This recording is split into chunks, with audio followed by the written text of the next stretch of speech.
throughout time are people always fighting? Why can't we just get along, for Christ's sakes? There's always conflict, I guess, which is kind of a good basis for this story, you know. And it's a monumental moment in history, so, you know, it was very rich with story. But yeah, it's funny. It's sort of a revolving door of. It's obviously very current, you know, throughout history, you know.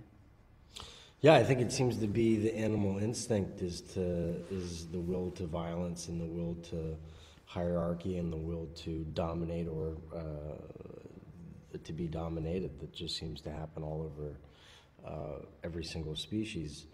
And people fight for ideas like nations and states and ideologies and religions, and this has happened for millennia upon millennia. I think David makes an interesting epic in that it has all the genetic components of a Braveheart or of a sword and sandal epic and all the heroic elements of it, except I think it ends up being more of an artist's take on a meditation on violence and all of these qualities of, like, there's a line that Angus, one of my compatriots, says to me is, when I find out that some terrible things have happened to my family, he says, this is the price you make for what you want. And it's true. You inflict an incredible amount of violence. You see a lot of death of your friends and family, and you're doing it, one can say, for freedom or for power, but whatever the case, people are dead, and that's not going away. So I think David meditates on all of these things in the movie. So you made me think, you guys are filming... You're fine. My shirt, man. You film these epic battle sequences. People are just fucking slaying the shit out of each other. And then when David yells cut, then it's like, hey man, like what is it like after you're just beating the shit out of each other? Well, I would say the great credit is due to our second unit team, who's extraordinary. We had a very famous within Scotland, but very well-respected fight troupe called the Clan Ranald, who's been around for many, many years and was a team of expert, what you call medieval fighters. They just know how to fight in that archaic way.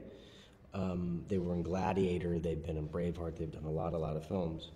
And they worked with us. So that last battle, when you see the kind of depth of the battle going back, you know, to 100 yards beyond us, every single human on that plane is doing some sort of fight choreography. So as messy and crazy as it looks, it's all highly, highly choreographed. So obviously there's fatigue in between takes, but more often than not, you're trying to perfect whatever move you have, because when action's called, it's not just you in frame, it's about 50 to 75 to 100 people working.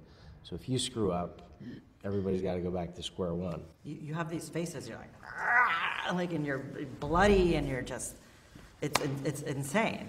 We embraced all that, you know, and I think like where we had to embrace the weather conditions and what have you, and being in and out of cold lakes, and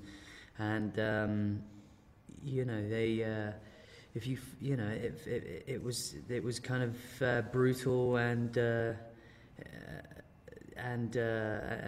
kind of embrace that and use that, you know. Yeah, something that my character says to the troops at the end of the film is, I know you as men, but today we are beasts, and where we are going, there's no place for God. And I think what he's saying essentially is that as a Homo sapien, we are so used to the clothes and the finery and the trappings of being the highest on the totem pole of all animals and species, when also concurrent and simultaneous to that is a very primal urge to just be ferocious and do what lions and tigers and things on the savannah do, which is tear heads off and get really, really brutal. So people made a lot of the beards and the blood and the screaming, and they titter at it. But what I would say is there's, men go off and do horrendous things in war, and then by civil societies back home are judged for the things that they do in war. And not to say what they've done in war is awful, but to say that a socialized Homo sapien is told, go kill, and then is asked to come back into civilized society as a normal person. And what I think our film talks about is after you see the absolute insanity and chaos of what that is, one can hopefully understand what animal you are unleashing in order to do the will of God, country, patriotism, all that. Things that sound really nice on paper, but when actualized and physicalized become just a complete, you see it with his character. I think James Douglas's character is the animalification of complete bestial man driven to do some insane things because of what was done to him. You scared the shit out of me, so. I'll just ask, if you both were thrown into those times, what creature comforts would you miss the most? Could you fare in those times if Chris and Aaron were to go back over there? I like a shower, man. I guess they had baths, but I like